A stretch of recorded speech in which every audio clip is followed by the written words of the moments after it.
Dördə qədər saymağı, çünki dörd tərəfi var, birdəki dörd bucağı. Bir bucağın götürsən, birdəki bir tərəfin, üç bucağa dönər o, çünki var üç tərəfi.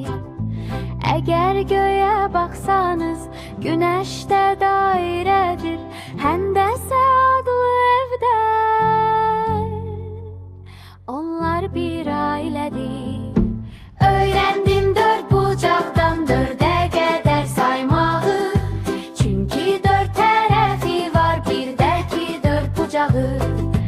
Bir bucağın götürsən, birdəki bir tərəfin, üç bucağa dönər o, çünki var üç tərəfin. Dördə qədər saymağı, çünki dörd tərəfi var, birdəki dörd bucağı. Bir bucağın